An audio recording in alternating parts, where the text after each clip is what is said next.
Welcome po mga kakuya, kunin ko Jonathan TV Bix Vlogs po mga kakuya. Magbabalik. Good morning, good morning. No, good morning no mga kakuya. No, bakit ipinagdiriwang natin si San Jose tuwing Mayo 1, no? So talagang ngayon holiday po mga kakuya, lahat ng tapos sa buong Pilipinas, no? Dahil pinagdiriwang natin ngayon ang patron na mga manggagawa, walang iba kundi si San Jose, no? So talagang ito na ang ating umaga ngayon na talagang pabilisan na po ito mga kaya maya lamang, no? Mga alas 7 ay talagang may banal na misa po tayo mga kakuya mamaya. So pagkatapos ng banal na misa, no, at kaunting salo-salo na lang dito sa ating mga kapitbahay kung ano ang mayroon natin, no, mamaya dahil dito ay pista ngayon, no? So pista rin namin kayo, happy pista ni San Jose ng manggagawa dito sa San Jose, no? So talagang ito yung topic natin po today po mga kuya. Bakit nga wa ipinagdiriwang natin tuwing Mayo 1, no? Sa tuwing Mayo 1 si San Jose, no?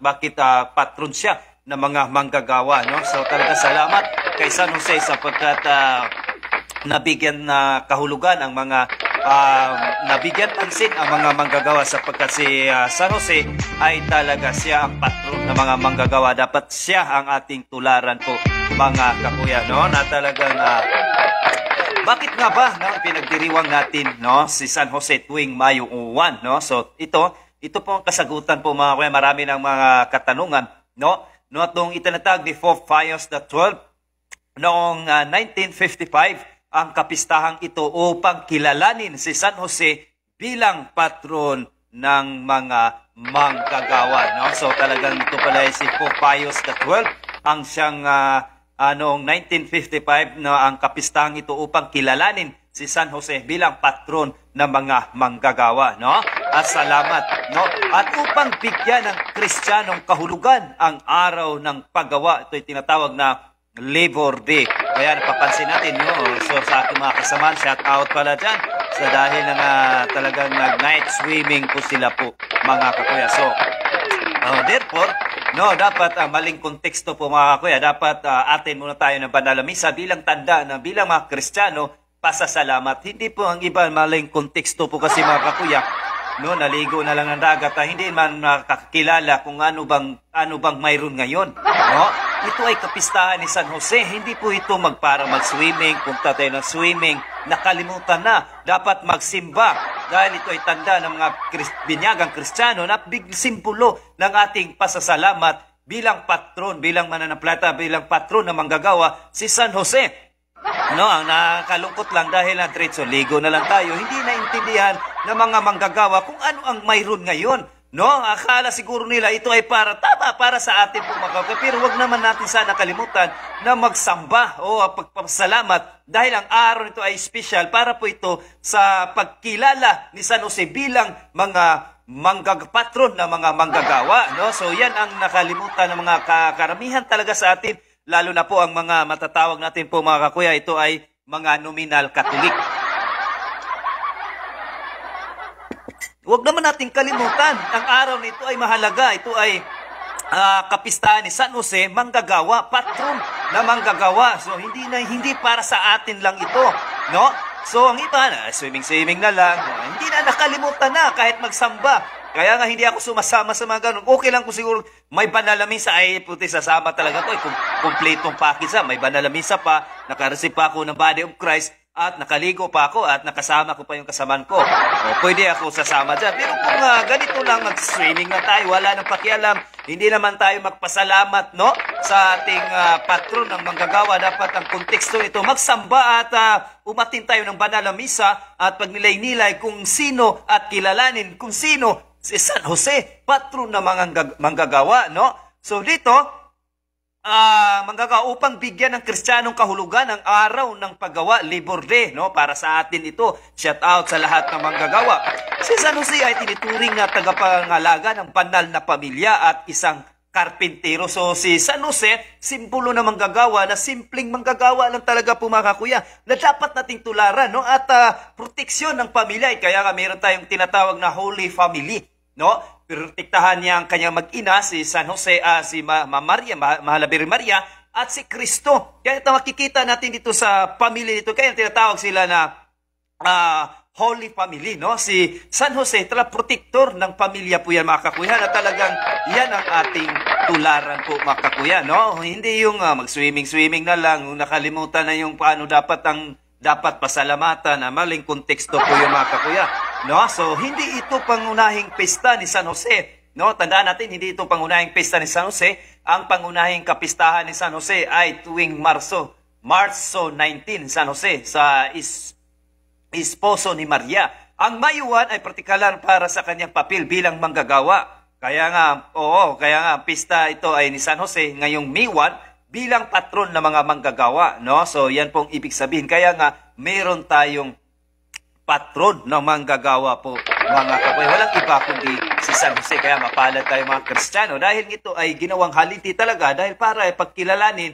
at palalimin pa ang ating pananampalataya bilang mga Kristiyano kung sino ba talaga si San Jose, kung ano ba talagang mayroon ngayon, no? So hindi porket holiday ngayon ay okay na, no?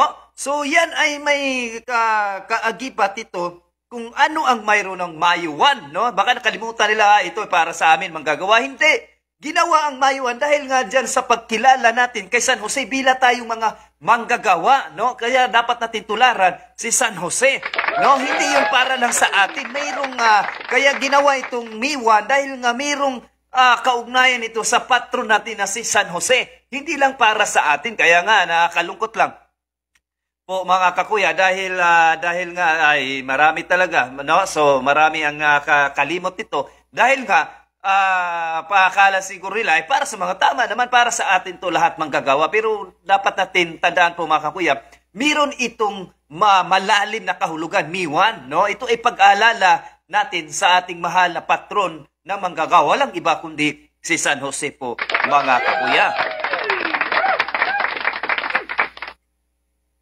Kaya nga siya ang protector ng mga Holy Family, no? Dapat tularan din natin si San Jose bilang tatay, hindi lang manggagawa kundi bilang ama, no? Bilang tatay sa tahanan, no? Kasi siya ang naging protector ng mahal na Birhen Maria at kay Jesus, no? So siya ang talagang napakaganda tularan si San Jose at masipag na manggagawa, no? Isang panday, no? Karpintero. Tandaan mo ang napakasimpleng buhay, no?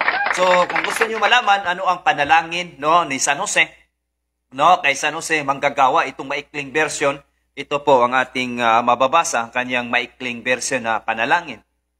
O San Jose, manggagawa, halimbawa ng mga nagtatrabaho ng may katapatan at kababaang loob, idalangin mo kami upang makahanap ng marangal na hanap buhay at gawin naming banal ang bawat gawain, maliit man o malaki, alang-alang sa kapurihan ng Diyos at ikabubuti ng aming pamilya. San Jose, manggagawa, ipanalangin mo kami. So isa lang yan sa mga panalangin ni San Jose po, mga kakway. Ikalawa, nobina kay San Jose, karaniwang ginagawa 9 days bago ang kapistahan, April 22 hanggang 30, no? Mat ibang version, nobina, ngunit karaniwang humihiling ito ng una, tulong sa trabaho o kabuhayan. Ikalawa, lakas ng loob at tiyaga sa hirap, no? Ikatlo, mabuting pamumuno bilang ama, manggagawa at tagapagtaguyod, no? So isa lang yan sa mga nobina, 9 days bago ang kapistahan, April 22 hanggang 30. Po, mga kakoy, ayan po ang nobina ni San Jose. 9 days po yan, no? So ito ay may kaagibat na tatlo, no? Sa kanyang karaniwang humihiling ng bawat tao. Una, tulong sa trabaho, sa kabuhayan, lakas ng loob at tiyaga sa hirap, mabuting pamumuno bilang ama, manggagawa at tagapagtaguyod, no? So isa yan sa mga kanyang hiling, no, sa natin sa kanya kung tayo ay may devotion 9 days, no, nobina kay San Jose. Ikatlo, devotion sa pamagitan ng gawa, na ito na po, no? So natandaan niyo po, mga kakuya, ako ay nawalan ng malaking talagang shutdown financial ako at talagang nag-umpisa ako, no, na naghahanap ako ng trabaho. So dumaan ako doon sa Balintawak. Ito hindi ko talaga makalimutan, humiling ako, San Jose, tulungan niyo po ako dahil paano na po ang aking pamilya kung wala ako akong trabaho, no? So talagang San Jose talagang tinupad, grabe. On the spot talaga po, mga kakuya, grabe talaga. Grabe San Jose, powerful talaga. no, talagang tutulungan at tutulungan, lalo na po sa pagdating sa trabaho po mga makakuya, na alam naman niya na nagtatrabaho ka na patas talaga, no? So talagang ramdam niya, no? Talagang hindi ka niya bibiguin po mga kakuya, no? So yan, napakaganda mag-devotion kay San Jose, lalo na po sa mga trabaho, lalo po sa pamilya, no? Kung paano alagaan ang pamilya na may pananampalatayang Kristiyano. Kaya isa ako sa devotion ni San Jose. Kaya nga meron ako ditong imahe ni San Jose na The Holy Family. Yan po ang aking devotion po sa kanya, no? So about Rosary, ito po yung pinakamababisa na mag-devotion po tayo kay San Jose, no? So ito po The Holy Family. Si San Jose talagang protector ng pamilya, no?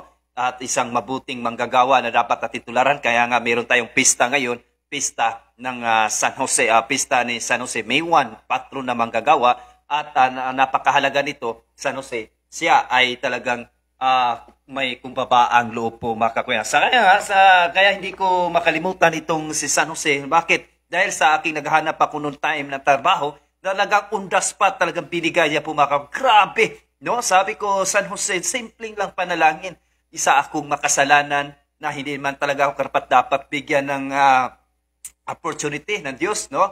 So, pero dahil sa pamagitan mo, lalapit ako sa iyo na itong time na ito, naghanap ako ng trabaho. Sana pag-uwi ko, mayroon akong mai-report sa asawa ko na magkaroon ako ng trabaho, no? So undas pa talaga po mga kakuya, binigay po niya talaga, no? Salamat sa Diyos at salamat sa kanyang mga lingkod, no, na tagang pinagpala na tumutulong sa atin para ipanalangin tayo sa Diyos. Kasi bakit po mga kakuya kailangan natin mga santo? Dahil sila ay ang mga nakapaligid na sila ang pinagpala na, no? Ibig sabihin, malapit na sila sa Diyos, mga santo na po sila. Kailangan natin silang lapitan. For example na lamang isang presidente, kung may kaibigan may kaibigan ka doon na malapit sa presidente, no, may chance na mailapit niya doon sa presidente ang ating mga hinihiling, no? May mga problema dahil nga malapit na siya doon sa presidente. Kaya ganun din ang ating mga santo sa kalangitan. Kailangan natin silang pasalamatan din, no? Bakit? Sila ay malaking tulong para sa atin bilang debosyon. Nagdebosyon tayo sa mga mahal nating mga santo dahil nga sila ay pinagpala na at malapit na sila sa Diyos, no? Kaya nga ang ating mga panalangin, mabilis na lang dalhin doon sa Diyos po mga kakuya, na talagang blessed na blessed po tayo dahil may makaibigan tayong santo doon sa langit. Kawawa itong mga anti-Katolis dahil nga mga santo ginawang hindi nila kinakaibigan po mga kakuya. Kaya ipanalangin po natin sila po mga kakuya, no? Ikatlo, sa devotion sa pamagitan ng gawa, dito na po mga kakuya, no? Paggawa ng tapat at may malasakit bilang pag-alaala kay San Jose na isang karpintero. Tandaan po mga kakuya, isang karpintero lang, no? Hindi siya engineer, hindi naman siya doktor. Karpintero, napakasimpleng pamumuhay lang po mga kakuya, no? Grabe na dapat natin tularan pag-aalay ng isang araw na paggawa bilang sakripisyo at dasal. Tandaan na po na ang ikatlo, pagtulong sa kapwa, manggagawa o nangangailangan. So, kailangan tumulong sa manggagawa kung sino yung nahirapan, no? So, talagang yan po ang isa sa mga katangian ni San Jose po mga kakuya, no? Paggawa ng tapat at may malasakit bilang pag-aalaala kay San Jose na isang karpintero. Ikalawa, pag-alay ng isang araw ng paggawa bilang sakripisyo at dasal, no? Ang ikatlo, pagtulong sa kapwa, manggagawa o nangangailangan. Isa yan sa mga nakita natin kay San Jose po mga kakuya, no? So ito, ikaapat, misa para kay San Jose. Ito, pabilisan na po mga kakuya. Mamaya kasi time check muna tayo. 6:09, no? So talagang pabilisan na ito mga kakuya. Nag-live tayo ng pabilisan dahil nga talaga special itong araw nito dahil ito ay patron na manggagawa San Jose, no? Dapat nating alahanin para sa kanya po itong araw na ito po mga kakuya, no? So mamaya alas 6 meron tayong procession, no, kay San Jose. So sama po tayo mga kakuya mamaya, no? So ngayon mamaya alas 7 kung meron may misa pa mamayang gabi, pero ngayon kasi umaga ang aatin ko ng misa dahil nga mas marami pa akong magawa, no, kaysa mamaya pa, no? So talagang ngayon na ako atin ng banal na misa, no? Pang-apat, misa para kay San Jose manggagawa. Sa mga parokya, lalo na kung patron San Jose, may special na misa tuwing May 1, no? Kadalasan dito sa amin, no? Patron namin si San Jose. dito sa St. Joseph the Workers dito sa San Jose Heights, San Jose, no? Church, Parish Church dito sa San Jose, no? Kaya nga patron namin diyan ay si San Jose. Dito naman sa Muson si San Isidro Labrador, kakailan lang, no, nag-celebrate, no? So, mayuhan kadalasan ay may pagpaparangal sa mga manggagawa. Ikalawa, pagbabasbas ng mga kagamitan sa trabaho, no? Ito yung kung may makagamitan kayo, kung ikaw ay karpintero, dalhin mo sa simbahan at ipa-bless mo sa pari, no? Napaka-bless talaga tayo, no? Talagang talagang napaka-bless tayong mga Kristiyano na dapat tayo mga ihimplo na dapat natin tularan. Ang ikatlo, humiliyang nakatuon sa dignidad ng paggawa, no? Ibig sabihin, humihili nakatuon sa dignidad. Yung mamaya mapakinggan natin ang huli ni Father, no? Nakatuon ito sa dignidad ng paggawa, no? Sa mabuti, paano example ni kaya nga kinukuha si San Jose na bilang example o ehemplo sa ating bilang mga manggagawa po, mga kakuya. So mamaya may misa alas 7, naghahabol po tayo mga kakuya, 7:09 na 6:09 na. So dito na lang po mga kuya. So talagang dito natin good morning si Rosita Nets. Good morning brother. Shout out po sa iyo idol si Rico Sousa, no? Nits, no? Shout out sa iyo. No? So dito na lang po mga kakuya, no? Talagang sa araw na ito, no? Talagang ay panalangin at may devotion tayo. Hindi lang tayo mag-swimming po mga kakuya. Hindi lang part sa ating kaya mayroon dito dahil para sa lahat. Mayroon pang mas malalim pa, bakit mayroong miwan, no? So wag nating kalimutan magsimba at magpasalamat bago mag-swimming. Ang iba baliktad, di bali na hindi na makapagpasalamat basta makapag-swimming. Maling konteksto po yung makakuya. Kaya nga nakakalungkot lang, no? Inuna nila ang swimming kaysa magpasalamat at magsimba. Isipin mo makakuya, makaligtas kaya ang swimming yan sa ating kaluluwa. Dapat magsimba dahil nga inahala natin ating kaluluwa. Bukod doon, mapagpasalamat pa tayo sa ating mahal na patron. Walang iba kundi San Jose, patron ng mga manggagawa po, mga kakuya, no? No, talagang ang iba ngayon baliktad na, no? Nag-swimming, nakalimutan na magsimba, magpasalamat basta makapag-swimming lang. Maling konteksto yung baliktad. Baliktad rin natin magsimba, magpasalamat at bago tayo mag-swimming. Dapat ganun ang tamang konteksto. Kalungkot lang ito, naintindihan naman ng Diyos yan dahil malayo sila, ganun. Oh, naintindihan nga ng Diyos, naintindihan niya na inuuna mo yung makamundo kaysa makalangit. Naintindihan talaga yan, sure yan ako dyan, sure ako 100%. Naintindihan ng Diyos na puro makamundo ang ating ginagawa kaysa makalangit. Naintindihan talaga yan ng Diyos yan. No, hindi yan naunawaan ng Diyos sa iyong mali. Hindi, dahil nga sa ating paggawa, nagkasala na po tayo po mga kakuya. No, maling konteksto, dapat i-correct po natin yan. Magsimba dahil nga ito ay pag-alala ng ating mahal na patron si San Jose, devotion, no? So dahil nga mayroon tang holiday, bayad pa ngayon, no? Shout out sa mga bayad ngayon, no? Holiday, bayad yan. Para yan sa ating lahat na manggagawa, no? Nakinabang tayong lahat, masikta ka man, protestante ka man, no? Tumutulig sa kay San Jose, no? At tinatawag mo Diyos-Diyosan ang imahe ni San Jose. Bayad pa rin kahit manggagawa ka, bayad ka pa rin dahil kay San Jose kahit binatikos mo na. Oh, ganun ang katotohanan yan. So sa mga nominal Katolik naman, no, magsimba muna at magpasalamat at yung hihanda mo na, ibigay mo na lang yan dyan sa mga homeless kaysa dalhin mo pa yan doon sa magpasting ka na, maligo ka na lang, magpasting na lang, ibigay mo lang sa mga homeless, ang mga dalan yung handa. Mas natutuwa pa sa San Jose, no, na dapat tularan kasi San Jose mapagbigay, protector ng pamilya at mapagmahal sa kapwa at lalo na po sa paggawa. No, yan ang dapat tularan na talagang napakaganda. So ngayon, baliktarin na natin, huwag na natin mag-swimming, nakalimutan na magsimba, magpasalamat, maling konteksto po yun. Baliktarin natin, magsimba, magpasalamat, at bago tayo mag-swimming. Kahit sa solo kang mundo magsimba, basta huwag kalimutan magsimba, magpasalamat, at dumalo sa banal na misa dahil yan ang banal na misa, siya ang pinakatugatog ng banal panalangin sa pasalamat, no? At dahil ang misa isa rin yung pasalamat, no? At yan po ang isa sa dahilan na kaya nga yan pinakatugatog ng panampalatayang Kristiyano, ang banal na misa po, mga kanay. So muli, no? So nawa makapag-attend po tayo ng banal na misa ngayon. Araw ito, special ito dahil ito ay patron ng mga manggagawa, St. Joseph ipanalangin mo kami. So, shout out. In the name of the Father, the Son, and the Holy Spirit. Amen. God bless at ingat po tayo palagi po mga kakuya. Jesus Christ, the Son of God, was born for you and me. He came to bring the good news, from sin to set us free. The blind, the deaf, the lame, the poor, his power meant to see. He gave his life upon the cross, eternal life the key.